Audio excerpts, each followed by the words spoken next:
Continuação da leitura do livro A Nova China, para além do socialismo e do capitalismo, de Kei Jin. Nesse trecho ela fala de 1978, um ano divisor de águas. As décadas anteriores a 1978 caracterizaram-se por dois grandes movimentos políticos na China. O primeiro foi o grande salto adiante, a campanha conduzida por Mao Zedong de 1958 a 1960, para que a economia da China deixasse de ser agrária e se tornasse industrial, realizando a ambição de Mao de ultrapassar os Estados Unidos e a União Soviética na produção de aço. O investimento governamental foi possível retirando-se os modestos excedentes de outras partes da economia, enquanto as famílias fizeram uma parte fundindo panelas e gerando sucata metálica no quintal das suas casas. O trágico resultado não foi um grande salto adiante, mas uma grande fome. Uma série de políticas equivocadas para acelerar a produção agrícola acabou resultando em um declínio de 15% na produção de grãos em 1959 e de mais de 16% nos 2 anos seguintes. Durante todo esse tempo, o país inteiro enfrentou uma fome severa.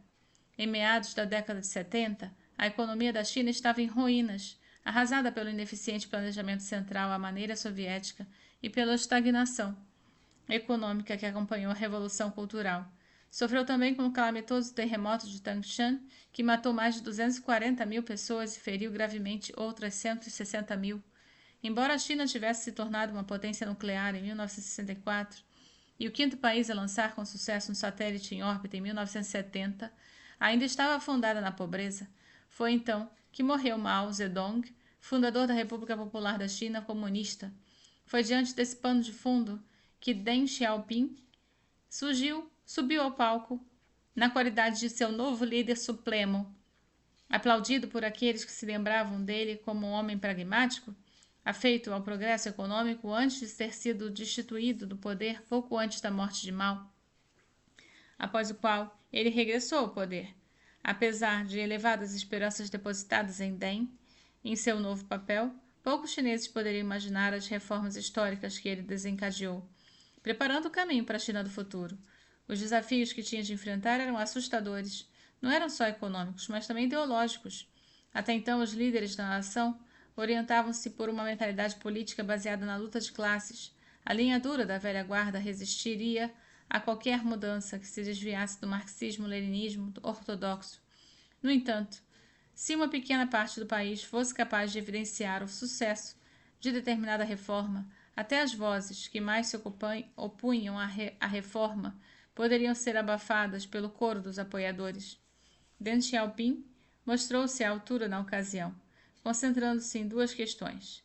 A primeira era garantir o consenso dentro do partido, avaliando o desempenho histórico de Mao para evitar uma prolongada controvérsia sobre a Revolução Cultural.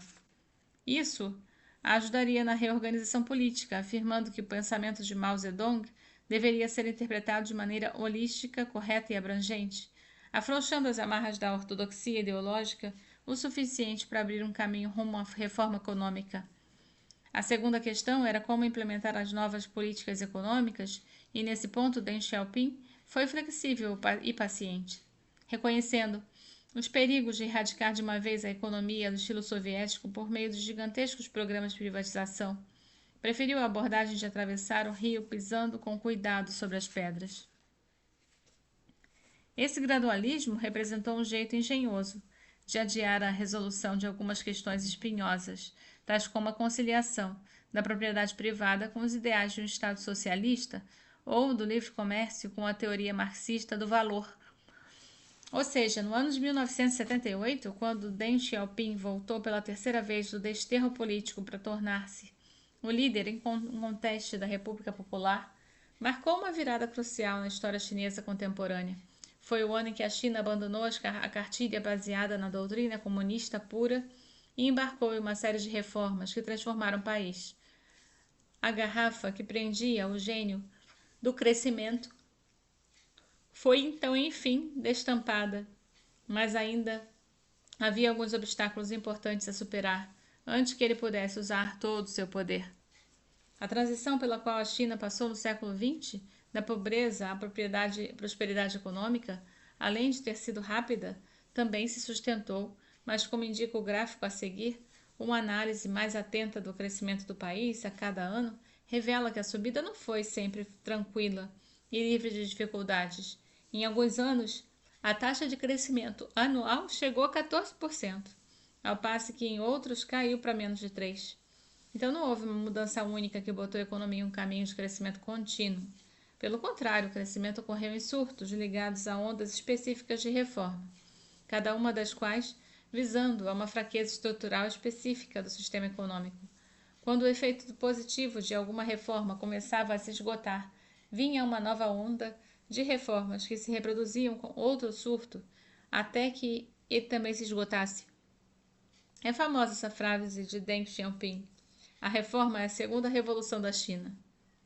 Entre 78 e 2008, 4 grandes ondas de reforma desencadearam surtos de crescimento. A ex-União Soviética e os países do Bloco Oriental também recorreram às reformas para tentar salvar a sua economia, mas pouco com uma importante diferença. Tentaram resolver todos os problemas de planejamento centralizado de uma vez, aplicando em uma nova sua economia o equivalente a uma terapia de choque.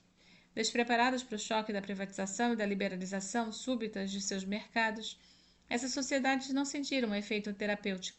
A China, por outro lado, atravessou o rio pedra por pedra. Esse gradualismo permitiu que os líderes do país fizessem experimentos de mudança, mesmo que arriscados e ideologicamente problemáticos. Sem produzir rupturas com efeito desestabilizador, a transição do planejamento central para a economia do mercado foi conturbada, como vimos anteriormente, mas as sucessivas melhorias foram tornando cada vez mais fácil para o povo chinês a tarefa de superar mudanças. Por trás das reformas da China havia um esforço de superar as limitações fundamentais de uma economia planejada. Para começar, os preços da China não eram determinados pelas mesmas forças de oferta e procura que estabelecem o valor de uma economia de livre mercado. Ao contrário, por motivos de tanto ideológicos quanto políticos, os preços eram estabelecidos pelo governo. Era importante manter os preços baixos, pois isso permitia que os artigos essenciais de consumo fossem acessíveis a todos, garantindo a estabilidade social. A produção era determinada por cotas estabelecidas pelo governo, em um processo que seguia de perto o modelo soviético. Os agricultores e outros produtores não podiam usar os preços como régua para aumentar ou diminuir a produção. Ao contrário, todos produziam a cota que era determinada pelo governo. Assim, os preços não funcionavam mais como sinais de escassez ou excesso de produção, e as cotas poderiam ser atingidas ou não. O resultado era a escassez severa de certos produtos básicos e imensos estoques de outros. Continuo na próxima leitura.